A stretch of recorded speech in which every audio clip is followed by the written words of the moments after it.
Hello everyone.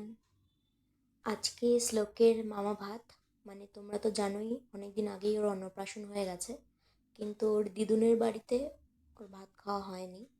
এটা just একটা নিয়ম মাফিক করা হচ্ছে, আর কিছু ধরো আনন্দ করার জন্যই করা হচ্ছে।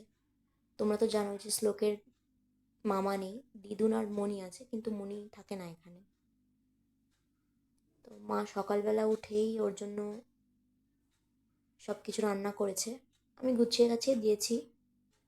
শ্লোক কিন্তু বেশ ভালোই এনজয় করছে খাওয়াটা। তো শ্লোকের পাপা শ্লোককে খাইয়ে দিচ্ছিল। আমরা জগদ্ধাত্রী পুজোয় গেছিলাম, তোমরা তো দেখেছো ভিডিওটা। এটা তার পরের দিনের ভিডিও, ভাবলাম তোমাদের সাথে শেয়ার করব, তো ছোট ছোট কিছু ক্লিপ নিয়ে রাখি। দেখেছো শ্লোক কি সুন্দর খাচ্ছে। যাই হোক, ভিডিওটা কেমন লাগলো জানিও, ভালো লাগলে লাইক শেয়ার অ্যান্ড সাবস্ক্রাইব করে দিও। আজকের মতো টাটা।